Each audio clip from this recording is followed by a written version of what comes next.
사도행전 8장 34절에서부터 40절까지, 본문 말씀은 26절부터 40절까지를 전체적으로 보겠지만 오늘 설교 내용은 본문으로는 34절부터 40절까지를 제가 봉독하도록 하겠습니다. 그 내시가 빌립에게 말하되 청컨대 내가 묻노니 선지자가 이 말한 것이 누구를 가리킴이냐, 자기를 가리킴이냐, 차인을 가리킴이냐. 빌립이 입을 열어 이 글에서 시작하여 예수를 가르쳐 복음을 전하니 길 가다가 물 있는 곳에 이르러 그 내시가 말하되 보라 물이 있으니 내가 세례를 받음에 무슨 거리낌이 있느냐. 이에 명하여 수레를 멈추고 빌립과 내시가 둘 다 물에 내려가 빌립이 세례를 베풀고 둘이 물에서 올라올새 주의 영이 빌립을 이끌어간지라. 내시는 기쁘게 길을 가므로 그를 다시 보지 못하니라. 빌립은 아수도에 나타나 여러 성을 지나다니며 복음을 전하고 가이사랴에 이르니라. 아멘. 지난 한 주도 은혜 가운데 잘 지내셨습니까? 지난 한 주 동안 여러분의 삶에서 뭔가 좀 특별한 만남이 있으셨나요? 누구를 만났는데 정말 오랜만에 만난다. 이 사람 새로운 사람을 만났는데 그 사람 참 나에게 어떤 삶에 있어서의 새로움을 주었다. 이런 것들이 있었나요? 우리가 이제 이민 생활이라는 것이 대부분 좀 단조롭기만 하죠. 같은 일을 반복해서 하는 것 같고 만나는 사람 또 만나는 것 같고, 물론 이제 사업을 하시는 분들은 여러 커스터머를 만난다 쳐도 뭐 그런 사람들과 깊은 관계를 맺는 것은 아니니까 내 인생에 있어서 관계를 맺고 살아가는 것들이 별로 그렇게 흥미로워 보이지 않는 그러한 삶을 살 수도 있겠습니다. 그래도 때로는 우리 삶에서 하나님께서 계획하심에 따라서 특별한 사람들, 또 특별한 만남을 갖기도 하는데, 오늘 저희가 보려고 하는 그 본문 말씀이 아주 특별한 하나님의 계획 가운데서 특별한 만남을 가지는 두 사람에 대한 이야기다, 이렇게 이야기할 수 있겠습니다. 오늘 우리가 함께 나눌 이야기에는 두 명의 등장인물이 나옵니다. 빌립과 에디오피아 내시, 이 두 사람입니다. 이 두 사람에 대해서 먼저 좀 알아볼 수 있도록 하겠습니다. 먼저 빌립을 보자면 우리는 이미 이 빌립에 대해서 사도행전 8장 앞부분을 통하여서 들은 바가 있습니다. 그는 예루살렘 교회에서 선출된 집사들 중에 한 사람이었고, 또 예루살렘의 박해를 피해서 떠나게 되었을 때에 사마리아에 들어가서 그들에게 복음을 전한 사람이었습니다. 그가 복음을 전할 때에 그 성에 기쁨이 있다, 이렇게 이야기합니다. 예루살렘에서 일어났던 일이, 복음을 통하여서 일어났던 일이 사마리아에서도 그대로 일어났기 때문에 그렇습니다. 복음을 들은 사람들의 마음 문이 열리고 또 앞을 다투어서 세례를 받는 일들이 일어났던 것이죠. 또 사마리아인들의 회심을 의심하였던 예루살렘 교회에 아주 확실한 증거를 주는 것처럼 베드로와 요한이 그곳을 방문하였을 때에 오순절에 내리셨던 그러한 성령의 강림이 그곳에서도 동일하게 내렸다는 것을 볼 수가 있습니다. 비록 마술사 시몬이라는 하나의 문제점이 있긴 했지만 또 사도들이 그 시몬을 잘 대처함으로 인하여서 새롭게 세워진 사마리아 교회가 흔들리지 않고 잘 지낼 수가 있었던 것이죠. 이런 교회, 비록 역사는 짧다 할지라도 하나님의 그 움직임, 성령의 임하심이 강하게 드러나 있는, 매일매일마다 열매가 늘어가는 그러한 교회에서 신앙생활을 한다는 것이 얼마나 행복할까요? 마치 천국에 온 듯한 느낌일 것입니다. 목사님, 천국에 온 듯한 느낌이 도대체 뭡니까? 여러분이 세미한교회에서 다니시는 동안에 느끼는 지금 그 느낌이 그 느낌입니다. 도저히 이해할 수 없다는 표정으로 저를 보시면 안 됩니다. 하여튼 근데 그 와중에서도 그 새롭게 일어난 사마리아 교회의 여러 성도들 가운데서도 누가 가장 기뻤을까요? 아마도 그곳에 복음을 전파한 빌립이 가장 기뻐하지 않았을까 싶은 생각이 있습니다. 그렇게 기쁨을 즐기고 있을 빌립을 하나님께서 옮기십니다. 본문 26절은 주의 사자가 빌립에게 말하였다, 이렇게 이야기합니다.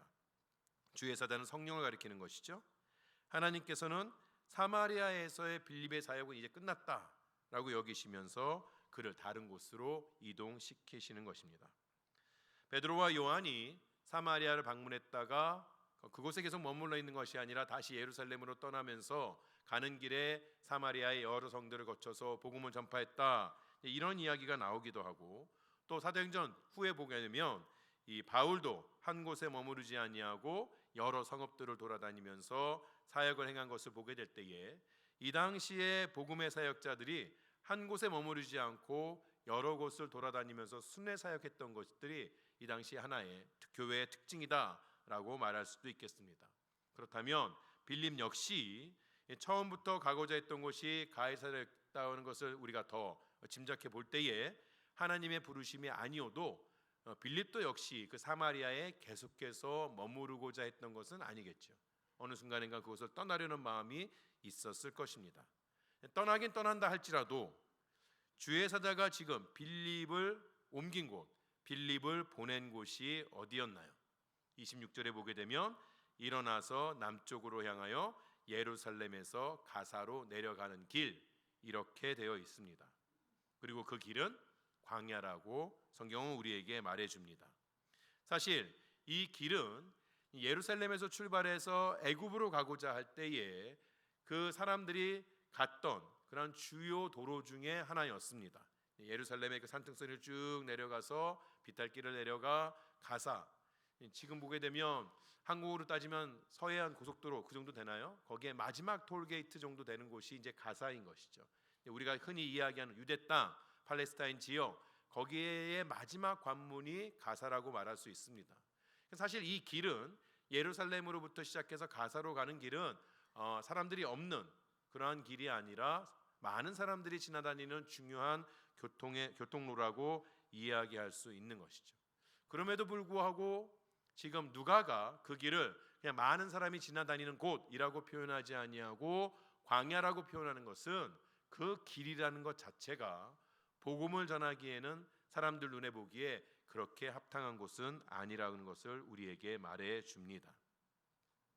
또한 주의 사자는 빌립에게 언제 어디서 누구를 만나게 될지에 대해서 정확하게 알려주지 않습니다. 그냥 막연하게 그냥 그 길을 가라 라고만 이야기하는 것이죠. 그 길을 가는 동안에 있는 어느 마을, 어느 성읍에 가서 누구를 만나라 이렇게 이야기하는 것이 아니라 그냥 그 길을 가라 라고 이야기해 줍니다. 더더군다나 지금 가사로 가는 길은 원래 빌립이 가려고 마음먹었던 곳과는 전혀 반대의 방향이라는 것을 알 수가 있습니다. 빌립은 이런 주의 명령을 어떻게 받아들였나요? 성경은 이런저런 이야기를 하지 않습니다. 단지 27절에 일어나 가서라는 아주 간략한 말로 빌립의 행동을 묘사합니다. 빌립이 하나님의 명령을 따름에 있어서 주저함이 없었다는 것이죠. 토를 달지 않았다는 것이죠. 만약에 오늘을 살고 있는 우리에게 하나님께서 빌립에게 내리신 것과 같은 명령을 내리신다면 우리는 어떻게 받아들일까요? 여러분에게 솔직하게 고백하자면 저는 빌립처럼 그렇게 받아들이지는 않을 것 같습니다. 목사치고는 참 믿음 없는 대답이죠. 어느 날 하나님께서 저에게 갑자기 세미한 교회를 떠나라고 하시면서 어느 선교지 또는 어느 지역에 가라, 그곳에 가면 귀인을 만날 것이다, 이렇게 말씀하신다면 제 마음이 참 어려울 것 같아요. 하나님, 저는 세미한 교회가 참 좋습니다. 이 교회를 떠나고 싶은 마음이 요만큼도 없습니다. 그럼에도 불구하고 하나님께서 떠나라고 하시면 떠나겠습니다. 괄호 열고 안 떠나면 뭐라도 하실 것이잖아요. 괄호 닫고. 하지만 지금 말고 잘 준비해서 가겠습니다. 아니면 하나님께서 저에게 뭔가 확실하게 보여주시면 가겠습니다. 왜 가야 하는지, 가면 어떤 것이 준비되어 있는지 적어도 이런 정도는 알고 가야 하지 않겠습니까? 그런 기도를 40일 지나도 마음에 확신이 없으면 100일 계속 기도하면서 뻗뛰겠죠. 하나님의 말씀이 밝은 대낮에 그리피스 로드에서 임한다 해도 저는 기도할 겁니다. 여러분은 어떠신가요?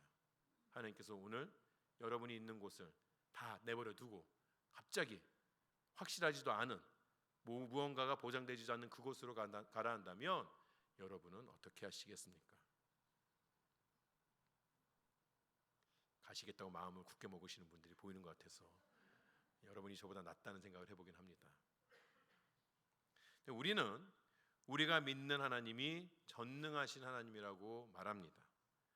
하나님의 지혜는 뛰어나고 그가 하시는 일은 놀랍다고 말하기도 합니다. 그런데 그런 하나님을 믿고 동행한다고 하는 우리의 삶은 그렇게 놀랍거나 또는 세상과 다르다거나 하지 않습니다. 어떤 면에 있어서는 매우 지루합니다. 어찌 보면 세상이 더 놀랍고 재미있게 느껴지기도 합니다. 왜 그럴까요? 살아계신 하나님을 만나고 그 하나님과 동행하는 삶인데 왜 그럴까요? 그 이유는 우리가 이해되는 일만 하려고 해서 그렇습니다. 하나님께서 말씀하실 때 우리는 그 말씀이 내 지식과 내 경험으로 다 이해가 되지 않으면 잘 움직이지 않습니다.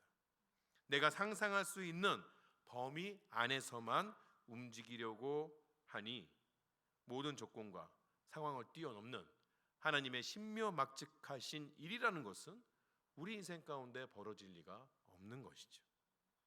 더 큰 문제는 그렇게 일일이 따지는 사람은 일반적으로 하나님께서 알아듣게 말씀하셔도 따르지 않는다는 것이에요.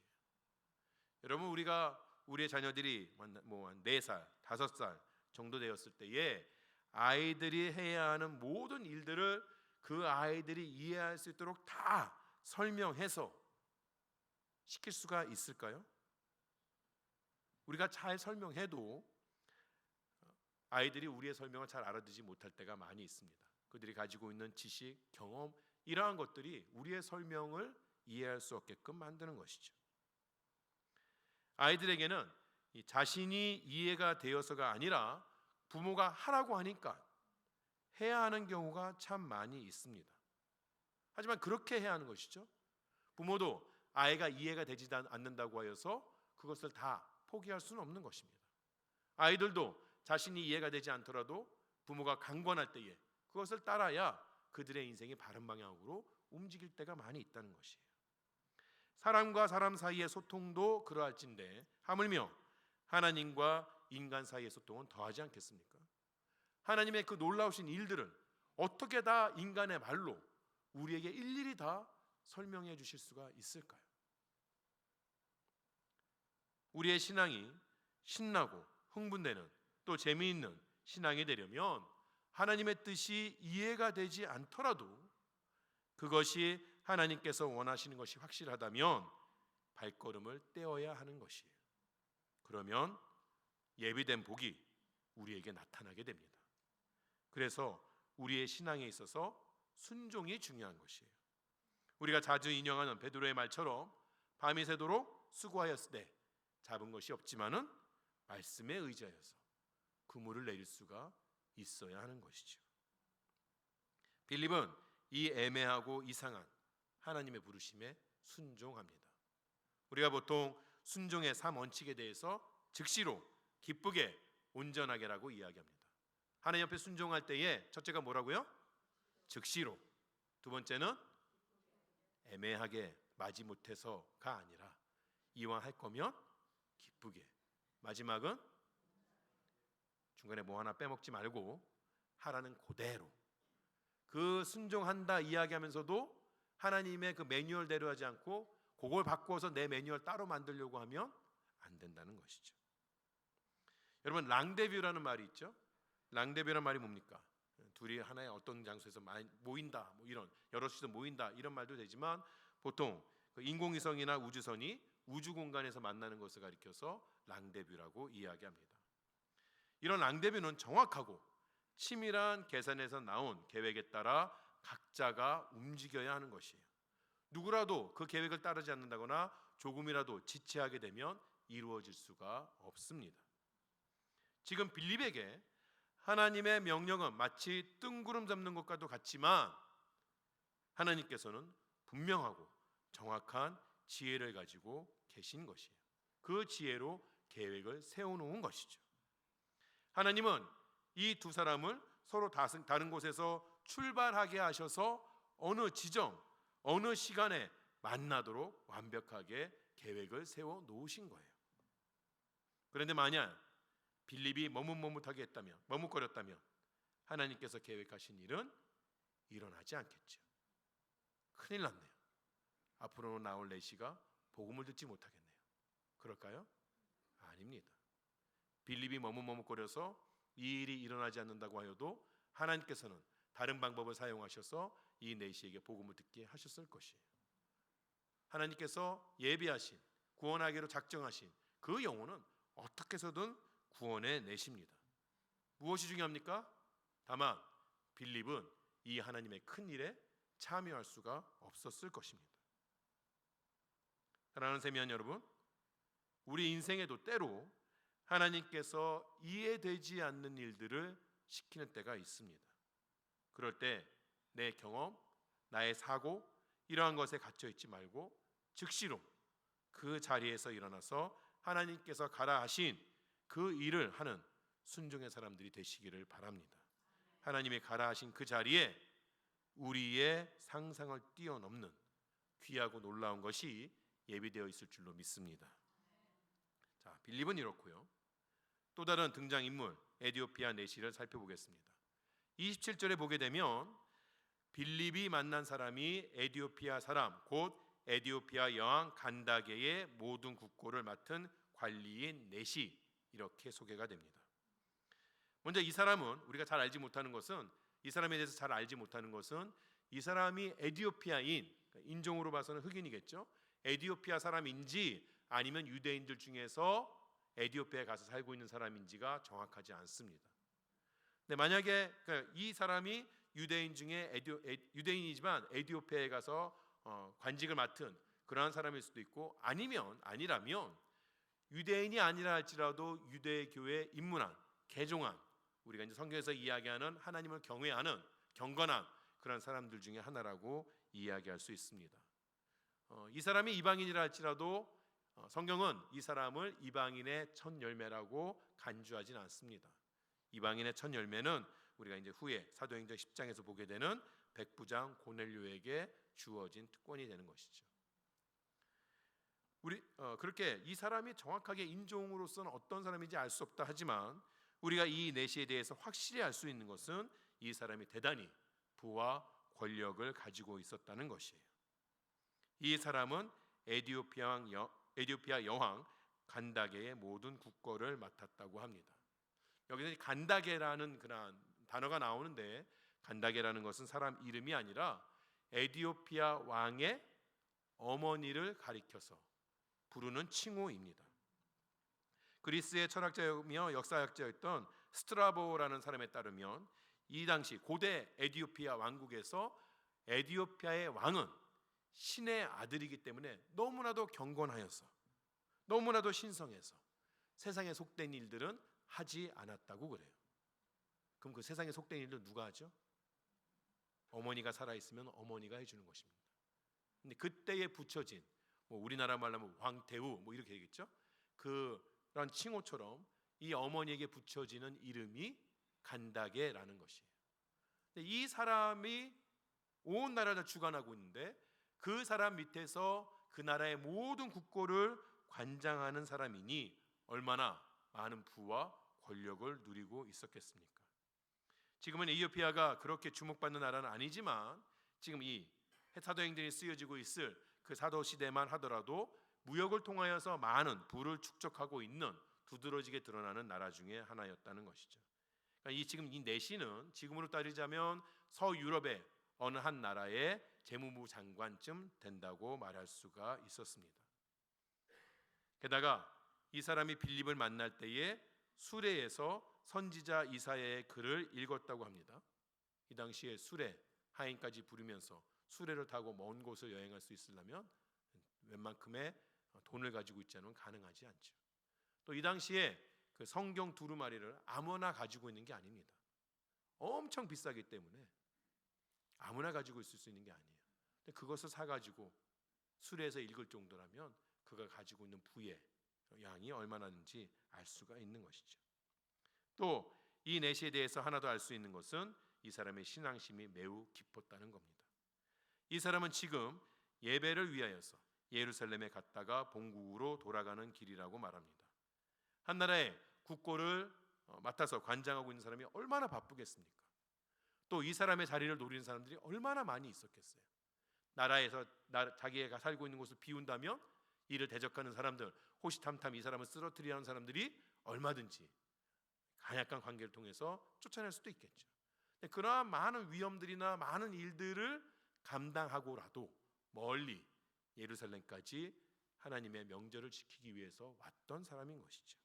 그만큼 하나님을 경외하고 또 갈 때에도 수레에 앉아서 말씀을 묵상하던 사람이었습니다.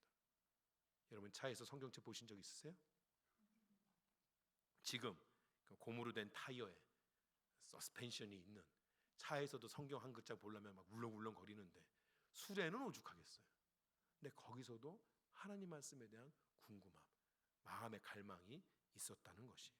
그 정도로 신앙심이 있었던 사람이죠. 자, 이 두 사람이 이제 랑데뷰가 됩니다. 하나님 말씀에 따라서 가사로 이동하던 빌립의 눈에 이 내시가 보인 것이에요. 성령께서 빌립에게 내시의 수레로 가까이 가라고 말씀하시고 빌립은 그 말씀을 따릅니다. 저는 여기서도 참 빌립이 대단하다고 느껴지는데, 여러분 수레는 누가 끌고 있었겠어요? 말이 수레를 끌고 있었겠죠.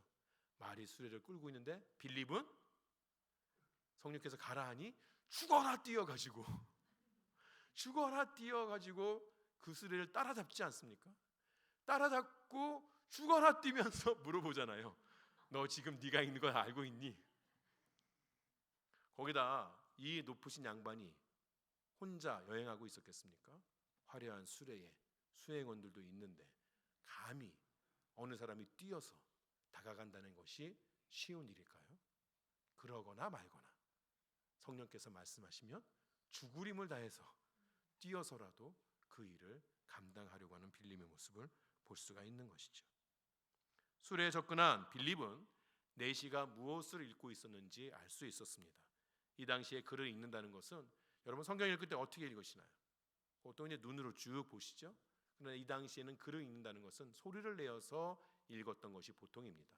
빌립이 옆에 가까이 가면 내시의 목소리가 들렸겠죠. 어디선가 듣던 말씀인데 빌립은 그것을 알았다는 것이에요. 그래서 빌립이 내시에게 말을 겁니다. 내가 지금 읽는 것이 무슨 뜻인지 아느냐? 내시가 대답을 하죠. 지도해 주는 사람이 없으니 어찌 깨달을 수 있겠는가?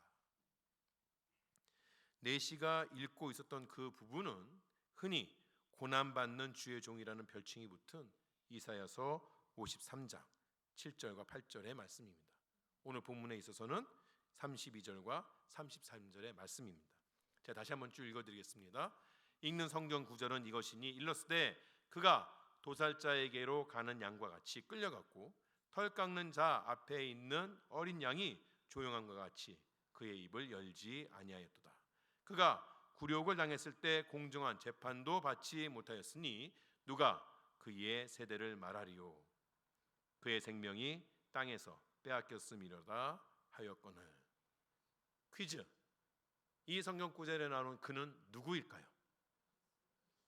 어떻게 아세요? 이 성경 구절은 이 땅의 스스로를 화목제물로 드리기 위해 오신 예수 그리스도를 예언하는 구절인 것이죠. 하지만 내시는 이 구절에 나오는 그가 누구인지 알지 못했다는 거예요. 이게 누구냐? 이사야가 말하는 그가 누구냐? 앞으로 오실 메시아냐? 아니면 이사야 자신을 가리키는 거냐? 이것도 참 신기한 일입니다. 그 비싼 이사야서를 돈을 주고 사가지고 읽을 정도라면 예루살렘에 갔을 때 랍비에게 이사야서에 대해서 강의받고 특강받고 오지 않았을까요? 그 수레에서 이 말씀을 읽을 정도라면, 그 갈급함이 있었다면 이 말씀이 뜻하는 바가 무엇인지 하나하나 배워보지 않았을까요? 그런데 지금 이 구절에 대해서 이 내시는 이해할 수가 없었다는 것이에요. 사실 유대인들에게 있어서 메시아는 승리의 구세주이지 고난받는 종이 아니었습니다. 그렇기 때문에 이 구절 이사야서 53장 7절과 8절은 유대인들에게서 매우 당혹스러운 것이에요. 이걸 어떻게 해석해야 할 것이냐? 왜 메시아가 분명히 메시아를 가리키는 것 같긴 한데 그가 왜 고난을 받는가? 이러한 딜레마에 빠졌던 것이죠. 그래서 1세기의 유대인들 가운데 이 구절을 제대로 해석하는 사람이 없었습니다. 그러니 내시도 이것에 대한 정확한 의미를 배울 수는 없었던 것이죠.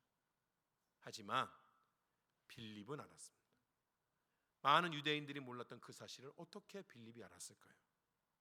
예수님께서 직접 이 구절이 유대인들이 알 수 없는, 이해할 수 없었던 바로 이 구절이 왜 메시아인데 고난을 받아야 하는 것인지, 그것이 자기에게 주어진 구약의 예언인 것을 친히 말씀하셨기 때문에 예수님으로부터 가르침을 받은 제자들과 교회는 알았던 것이죠. 또한 예수님의 십자가는 그냥 가르치로만 안 것이 아니라 예수 그리스도의 십자가를 보면서 더 정확하게 깨달았던 것입니다. 이 고난, 왜 메시아가 고난을 받았어야 하는지, 그 고난이 우리에게 주는 의미가 무엇인가를 정확하게 알았다는 것이에요. 빌립은 내시의 수레에 올라타서 내시가 깨닫지 못한 것들을 알려줍니다. 빌립은 요 구절만 알려준 것이 아니겠죠? 예수 그리스도의 복음을 전했다라고 이야기합니다. 예수 그리스도의 탄생부터 시작하여서 그가 자랐던 일들, 사역했던 것들, 고난뿐만 아니라 부활과 승천, 그리고 그 예수를 믿는 사람들이 앞으로 이 땅 가운데 어떻게 살아야 되는 데서 빌립이 아는 대로 다 이 내시에게 알려주었을 것입니다. 빌립이 가르쳐 주었을 때에 그때에 내시의 마음에 성령이 임한 것이죠. 복음을 깨달은 내시는 지나가는 길에서 물을 보고 지체하지 아니하고 세례받기를 청했습니다. 그리고 빌립도 과감하게 그에게 세례를 주었습니다. 제가 과감하게라는 말씀을 드린 이유는, 여러분, 빌립이 사마리아에서 자신에게 세례를 받았던 마술사 시몬의 신앙이 거짓인 것들을 경험했어요. 그렇다면 또 길거리 한복판에서 만난 이 사람에게 갑자기 세례를 준다는 것이 주저하게 되지 않았겠습니까? 근데 빌립은 전혀 주저하지 아니하고 과감하게 복음을 깨달은 자에게 세례를 주었다는 것이에요. 하나님의 인도하심을 신뢰하면서 그저 자신이 해야 할 바를 했다는 것이죠. 우리에게 있어서도 이런 자세가 참 중요합니다. 우리는 어떤 영혼을 구원할 때에 너무 우리의 생각이 앞섭니다. 우리가 너무 많이 생각합니다. 단순히 그 영혼을 구원하기를 원하시는 하나님의 마음, 또 그 영혼을 이끄실 하나님의 지혜와 신실하심을 신뢰하는 것이 아니고 그 영혼을 바라보면서 우리의 경험과 지혜를 의지해서 오히려 복음의 사역에, 전도하는 사역에 참여하지 못한다는 것이에요. 담대하게 복음을 전하지 못합니다. 여러분, 사람의 마음은 우리가 어떻게 할 수가 없는 것이에요. 우리가 책임지려고 한다거나 우리가 통제하려고 해서는 안 되는 것이죠. 그것은 하나님께서 하실 일입니다. 우리는 그저 우리가 감당할 수 있는 기준을 가지고 행하면 되는 것이에요. 사람의 회심, 어떤 사람이 그 마음을 돌이켜서 예수를 믿게 하는 그것은 하나님께서 이루시는 일이고 우리는 그저 복음 전파의 도구로서만 사용되어지면 되는 것이에요. 그러면 우리가 가져야 하는 기준이 무엇일까요? 여러분, 우리가 가지고 있는 성경을 보게 되면 37절, 여러분 다 같이 37절 읽어보실까요? 시작. 없습니다. 없어요. 본문 말씀이 없음이 아니고 37절이 없습니다. 왜냐하면 어느 사본에는 이 37절이 들어있는데 더 정확하다고 여겨지는 더 많은 사본에는 이 37절이 들어있지 않다는 거예요. 근데 37절을 넣은 성경들이 있습니다. 그 성경에 따르면 37절은 무엇라고 이야기하느냐? 빌립이 이르되 내가 마음을 온전히 하여 믿으면 가하니라. 대답하여 이르되 내가 예수 그리스도께서 하나님의 아들인 줄 믿노라. 이렇게 되어 있습니다. 이 당시 초대교회에 있어서 세례를 주게 될 때 우리들이 세례할 때 세례 문답이 있죠. 세례 문답에 이것이 사용되었다는 것이에요. 뭐라고 질문하죠? 내가 마음을 온전히 하여 예수 그리스도를 믿느냐? 그럴 때에 세례받을 자가 내가 예수 그리스도께서 하나님의 아들인 것을 믿노라 라고 이야기하면 그 말을 신뢰하면서 세례를 주었다는 것이에요. 근데 많은 그런 사본들의 여러 사본들에 이것이 들어있는데 성경을 편집하게 되면서 이거는 사실은 사도행전을 쓴 누가가 쓴 글이 아니라 후에 초대교회에 성경을 필사하는 사람들이 아마도 빌립이 이런 거 물어봤을 거야. 지금도 물어보잖아. 우리도 물어보잖아. 이래서 37절 넣었다는 거죠. 그래서 우리 성경에 빠져 있는 거죠. 제가 말씀드리고자 하는 것은 이게 뭐 들어있다 안 들어있다 그게 중요한 게 아니라 우리가 가장 기본적으로 해야 하는 일이 무엇이냐 이거죠. 복음을 전파하고 그 사람이 믿습니다 고백하면 그것을 신뢰할 수 있어야 한다는 것이에요. 그리고 그에게 형제자매로서의 문을 열어줄 수가 있어야 한다는 것이죠. 그렇게 이를 이루신 그 입술에서 예수 그리스도를 인정하게끔 하는 성령의 역사를 우리가 받아들여야 한다는 것이죠. 내시는 그렇게 예수를 믿고 세례를 받게 됩니다. 저는 이 장면을 보면서 참 하나님이 재미있는 분이라고 생각이 돼요. 왜냐하면 에티오피아 신자가 지금 내시라는 것이고 그 내시가 이사야서를 읽고 있는 게 참 재미있어요. 목사님 뭐가 그렇게 재밌나요? 이사야서 36장 3절에서부터 5절까지의 이사야서 56장 3절에서부터 5절 말씀을 제가 쭉 읽어드리겠습니다. 여호와께서 연합한 이방인은 말하기를 여호와께서 나를 그의 백성 중에서 반드시 갈라내시리라 하지 말며 고자도 말하기를 나는 마른 나무라 하지 말라. 여호와께서 이와 같이 말씀하시기를 나의 안식일을 지키며 내가 기뻐하는 일을 선택하며 나의 언약을 굳게 잡는 고자들에게는 내가 내 집에서 내 성 안에서 아들이나 딸보다 나은 기념물과 이름을 그들에게 주며 영원한 이름을 주어 끊어지지 아니하게 할 것이며. 지금 이제 이사야서 쭉 읽고 있는데 내시가 조금 더 읽으면 어디가 나와요? 자기와 같은 고자에 대한 이야기가 나옵니다. 내시는 고자였죠. 유대율법에 있어서 고자는 여호와의 총회에 들어가지 못합니다. 여호와의 총회에 들어가지 못한다는 것은 예배에 참석이나 결혼을 하는 것이나 또 지도자로서 관리로서 뽑히는 것이나 제사장의 임무를 감당하는 것이나 이 모든 것에 있어서 고자에게는 제한이 있다는 것이. 간단하게 말하면 유대 공동체 안에서 온전한 사람 취급받지 못하고 산다는 말입니다. 그런데 이런 고자들에게도 하나님의 영원한 기업을 받을 때가 온다고 이사야가 예언했습니다. 언제입니까? 메시아께서 오셔서 새로운 시대를 여실 때에, 새로운 하나님의 공동체를 이 땅 가운데 새로 오실 때에 이 땅에 심지어 고자라 할지라도 여호와의 총회에 들어갈 길이 열린다는 것이에요. 고난받는 하나님의 종은 자신을 스스로 화목제물로 드림으로 인하여서 율법적인 제한을 넘어서 모든 이들에게 하나님의 은혜를 부어주신다는 것이죠. 아마도 이 내시가 예배를 위해서 예루살렘에 갔던 것이 이번이 처음은 아니었을 것입니다. 그런데 예루살렘에서 예배를 드릴 때에 그는 어떤 모습으로 예배를 드릴 수 있었을까요? 그가 고자였기 때문에 다른 사람들처럼 예전적으로 온전한 예배를 드릴 수는 없었을 것입니다. 하나님의 성전에 다녀왔다는 뿌듯함, 그 뿌듯함이 한편에 있지만 또 다른 한편에는 고자라는 자신의 한계를 넘어서지 못하는 안타까움, 이것이 그의 마음 가운데 혼합되어져 있었겠죠. 그는 하나님을 경외하는 사람이었지만 항상 가난한 마음으로 사는 그러한 사람이었을 것입니다. 예수 그리스도를 통해 이 내시는 하나님의 약속이 자신의 삶에서 성취되는 은혜를 누리게 됩니다. 예수께서는 스스로 멸시를 당하심으로 이 땅 가운데 멸시당하는 이들을 구원하여 주신 것입니다. 하나님께서는 빌립을 사마리아로 인도하셔서 그 성에서 많은 이들을 구원하게 하셨습니다. 그런데 이제는 빌립을 광야로 이끄셨는데 바로 이 한 영혼을 위해서 광야로 이끄신 것이에요.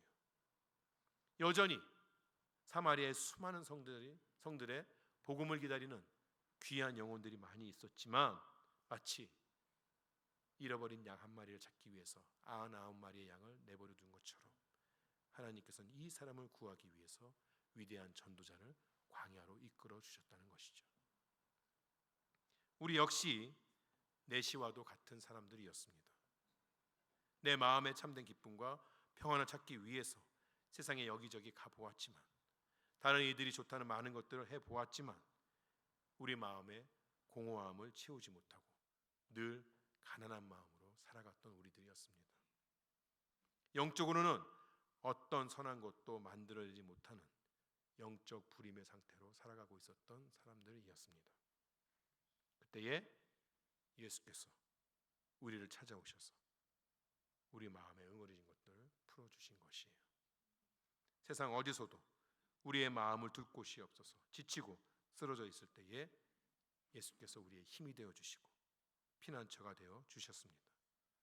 예수께서는 우리 한 사람 한 사람의 이름을 부르시면서 사랑한다고 말씀하여 주셨습니다. 우리의 삶에 하나님의 열매가 맺히도록 우리를 열어 주셨습니다. 오늘 우리가 은혜로 살아가고 있습니까? 그 예수께서 여전히 나와 동행하고 계시는데 나는 그 은혜로 살아가고 있습니까? 주의 은혜를 깨달았을 때에 지체하지 않고 믿음을 고백했던 내시처럼 오늘 우리의 주어진 그리스도의 사랑과 은혜를 감사하고 의지하면서 우리의 삶을 통하여서 그것을 고백할 수가 있어야 하는 것이죠. 또한 우리는 빌립과 같은 사람이어야 합니다. 우리 주위에는 여전히 내시처럼 마음의 갈망을 가지고 사는 사람들이 많이 있습니다. 광야 같은 인생길을 살면서 많은 것을 누리고 살지만 여전히 내 인생의 정답을 찾지 못해서 담담한 마음으로 사는 그런 사람들에게 우리가 복음을 들려 주어야 합니다. 그에게 다가가라는 성령의 말씀에 따를 수가 있어야 합니다. 에디오피아 정교회나 교부들의 전승에 따르면 이 내시가 이 빌립의 전도를 받고 에디오피아의 첫 기독교 개종자가 되었다 이렇게 이야기합니다. 또 이 사람이 돌아가서 에디오피아 교회를 세웠다고 에디오피아 정교회는 그렇게 이야기합니다. 지금도 아프리카 여러 나라들 중에 에디오피아가 가장 많은 숫자의 기독교를 가진 국가인 것이죠. 빌립이 그것을 다 기대하고 했을까요? 야, 저 사람 한 명만 전도시키면 그 땅에 큰 복음이 일어난다 그런 생각했을까요? 아마 그렇게 생각하지 못했을 것입니다. 하지만 빌립이 광야에서 뿌린 작은 씨앗이 하나님의 역사 안에서 큰 열매를 거두게 된 것이죠. 한 영혼을 귀하게 여기는 마음이 하나님 앞에서 놀라운 일을 만들어내는 것이죠. 한 영혼을 위해서 광야로 뛰어나갈 수 있었던 그 헌신이 그 놀라운 일을 이뤄낼 뿐만 아니라 빌립의 삶에 있어서도 자신의 삶을 흥미진진하게 만들어가면서 생각할 수도 없는 일들을 경험하게끔 되는 것이죠. 사랑하는 세미한 성도 여러분, 오늘 이 예배부터 시작되는 한 주간 동안에 늘 영혼을 사랑하는 마음을 품고 이 세상에 살아감으로써 하나님께서 우리를 위해 예비하신 풍성하고 놀라운 복을 누리신 여러분 되시길 주의 이름으로 축원합니다. 기도하시겠습니다.